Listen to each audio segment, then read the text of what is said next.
Hey, everybody out there on the interwebs. I'm Megan Barnhart. I'm coming at you live from my Facebook page. You can follow me there at Megan Barnhart Writing. I'm a writing coach for inspired entrepreneurs and conscious creatives who want to make an impact with their words. So if that's you, I hope you will follow me on Facebook and get some of my best writing tips. Today, I'm going to be chatting about 3 different ways to plan and outline your novel. In the work I do with writers, I really focus on helping people find their thinking style and then work with that thinking style. Hey, Lloyd, so good to see you. So that you can spend more time writing and less time fighting your own brain, right? We all think differently, and some of that has to do with how our brains are wired, and you're just never going to change it. So it's really powerful if you can find ways to plan your writing and to do your writing that really speak to your brain and that feel like the path of least resistance. Writing a novel takes enough energy as it is. You don't need to be fighting yourself the entire time while you do it. So I'm going to be walking you through today 3 different approaches and giving you an overview of those. And really, this is an invitation to you to start thinking about how you approach big projects, how you approach writing stories and writing novels, and start to tune in, start to listen for what sounds good to you, what starts sounding inviting. So the 3 different ways are going to sound like, yeah, Megan, I already know that, but I'll get into the details and we'll talk a little bit about what these look like to use. So I'm going to be walking you through planning from the point of view of plot, planning from the point of view of character arc, and planning from the point of view of what I call behind the scenes. And each of these will speak to different kinds of thinkers. You might find you are a combo. But again, this is an invitation to just listen for what sounds inviting to you and then try it out. That's the best way to find what writing techniques work for you. Actually try them and keep what works in your author toolbox. So let's start with planning based on the plot. Now, every novel has a plot, but it doesn't mean that you have to plan your novel thinking about the plot. But planning from the point of view of the plot is really great if you are somebody who thinks in scenes. If you just have scenes pop into mind, or you can visualize the action taking place in your novel, planning from the point of view of the plot will probably work for you. This is also going to work if you know what should happen or if a certain place is key.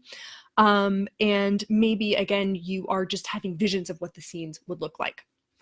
If you want to try planning from the point of view of plot, a simple strategy that will work really well is using a plot hill, imagining that growing action starting from where the conflict is first introduced all the way up through the climactic scene, and then imagining how things are resolved.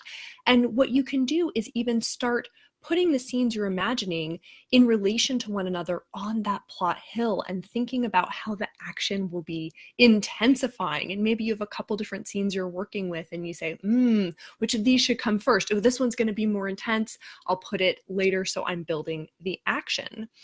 And you can do this by, hey, Dave, you can do this by, writing out scenes on note cards and arranging them. You can do a bullet point list. You can use sticky notes. This is how I like to plan and arrange them. But, you're thinking from the point of view of where is the action going next. And if you are somebody who is very geography oriented, this is also a great way to plan your novel because you're thinking about where are my characters? And maybe you have a map of your world even, and you're thinking, okay, they have to get from point A to point B. So where are they going to pass through and what kind of interesting events could happen to them?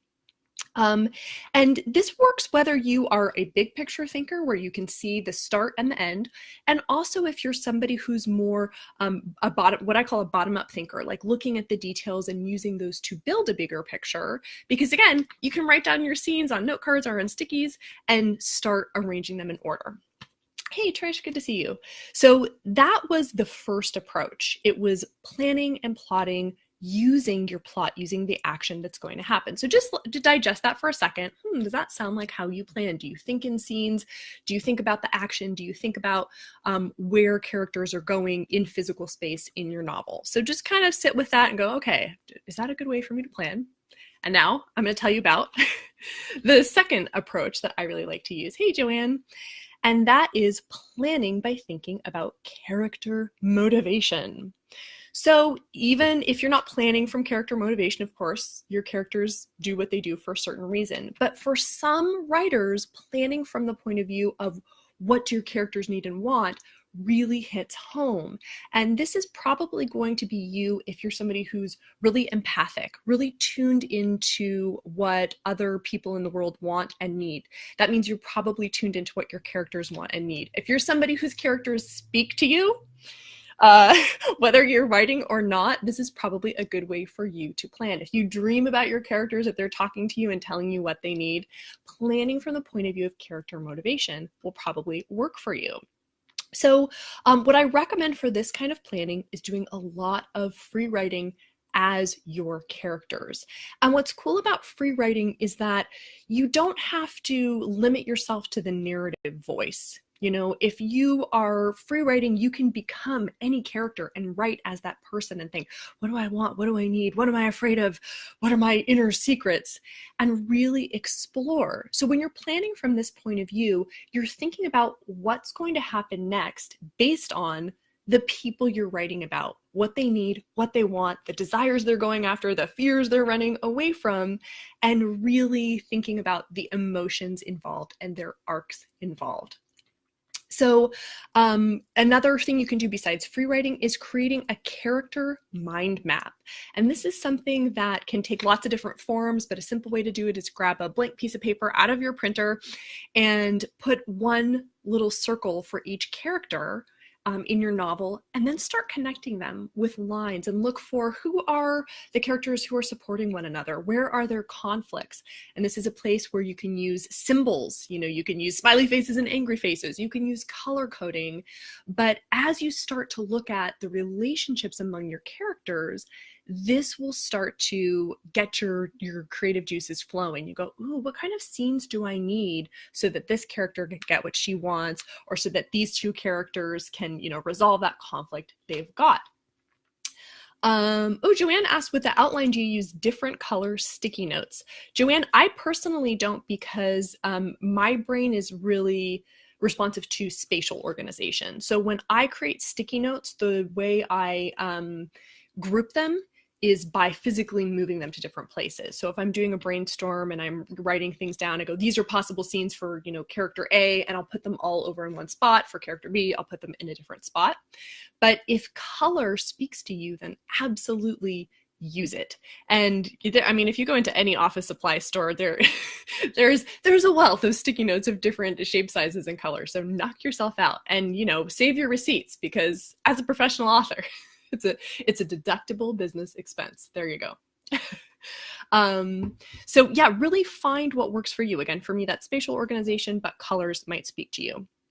Okay, my third tip, if you are somebody who plans from the point of view of character motivation, is to complete character backgrounds or dossiers or, you know, little write-ups. You don't have to go into great detail.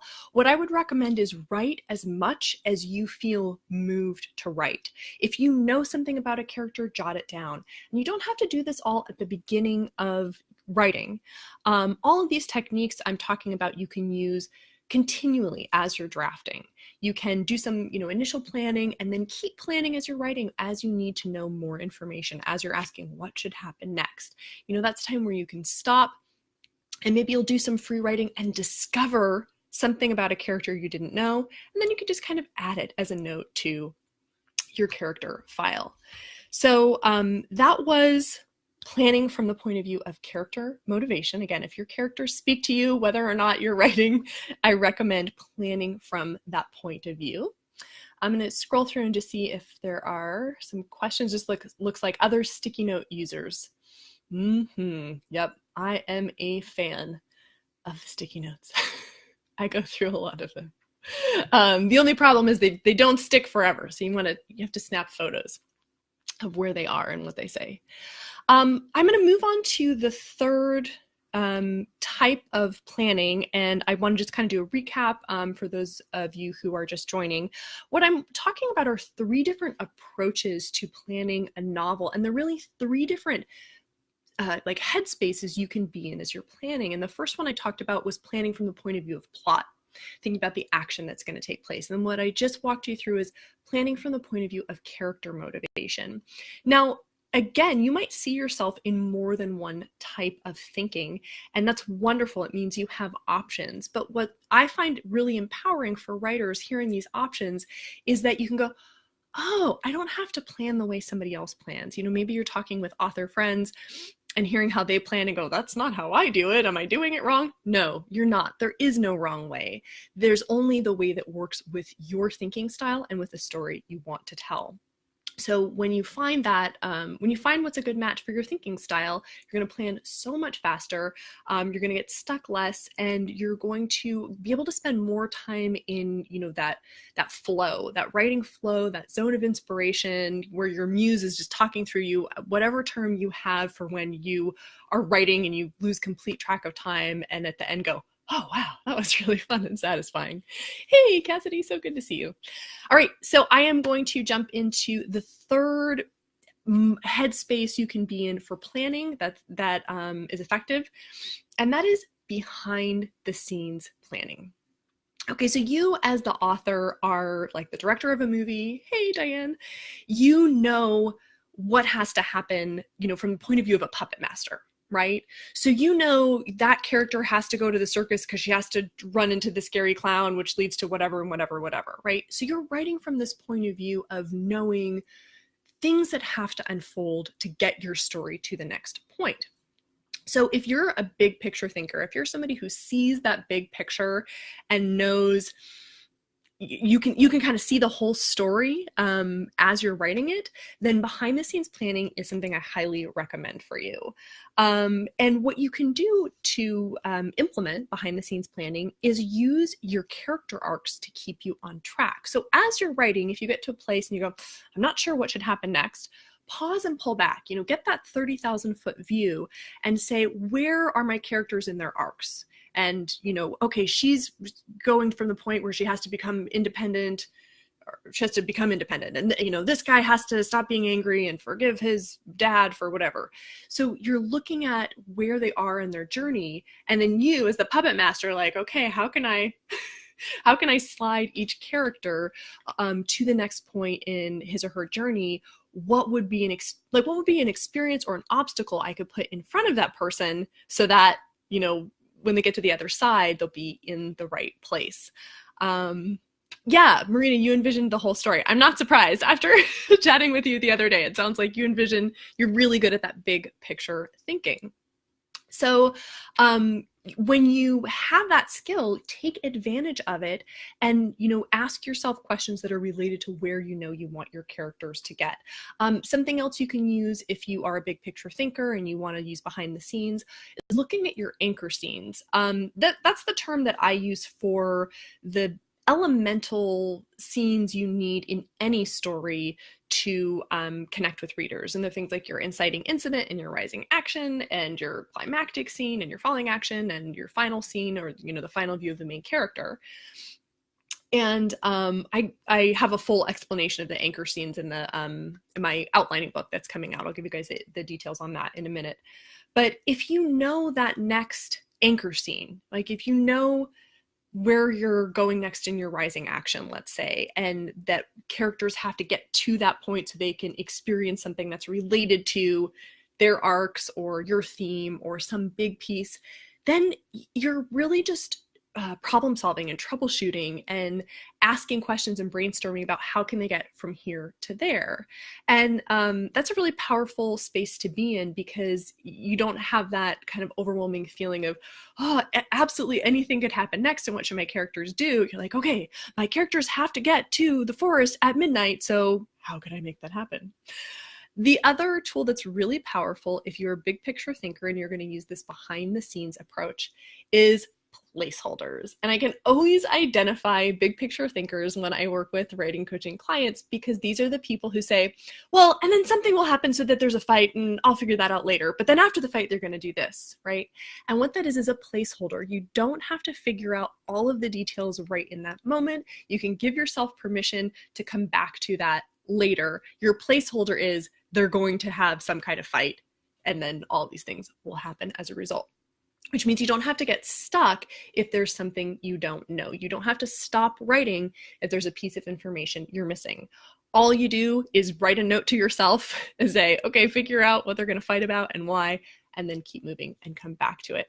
Oh, awesome, Diane, you're a placeholder. I love it. I highly recommend placeholding for not just developments in your plot, but for the sentence you're writing. Can't think of that perfect descriptive word? Use a placeholder. Just put in brackets, whatever word first comes to mind, big or small, or, whatever word is not going to be in the final version because it's not that great or not that descriptive, or the word you can't think of, like something that means the same thing as small, but, is seen as negative, whatever it is. Describe the thing that you want, leave notes to yourself. So let me recap. I talked about planning from the point of view of plot, and that's great if you know the action, you can see the scenes. I talked about planning from the point of view of character motivation, and that's great if you're an empath, if you really connect with your characters and if they talk to you. And I talked about planning from the point of view of behind the scenes, being that puppet master, and that's great if you're a big picture thinker and you can see everything from the top down.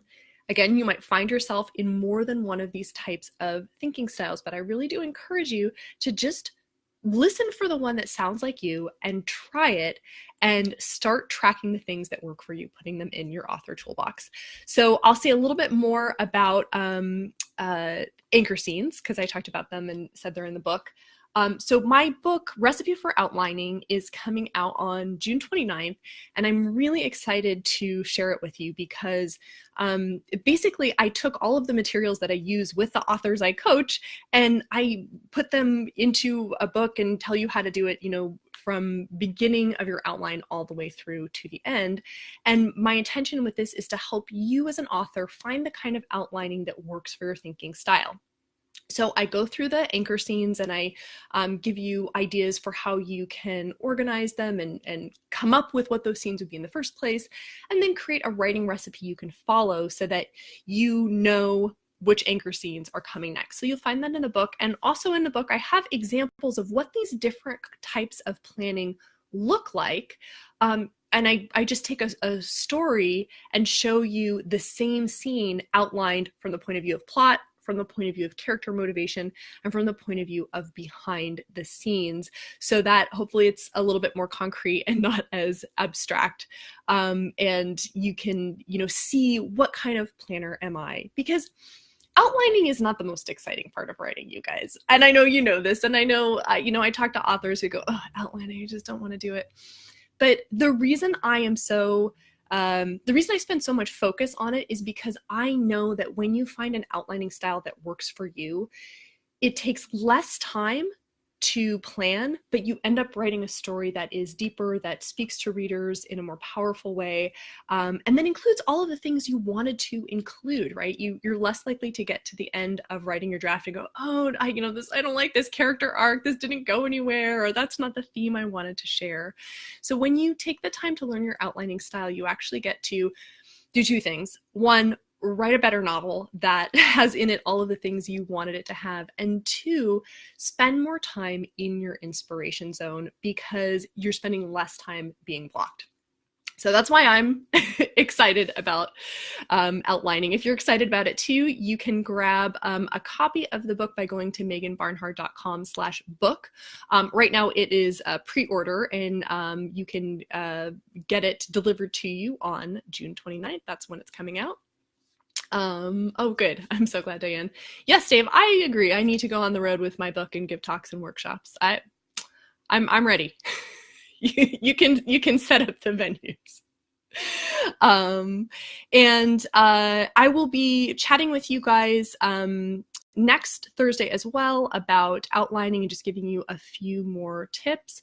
But in the meantime, again, if you want to grab the book on pre-order, it's at meganbarnhard.com/book. And I'll just close by wishing you all a very happy first day of summer and summer solstice. Yay! This is my favorite time of the year, and a great time to be thinking about, now that the year is half over, what other books would you like to write and plan before 2018 comes to an end. So a great time to think about doing some more planning, doing some more outlining, and getting those books out of your heart and into the world. Thanks so much for joining me, everybody. Take care. Bye.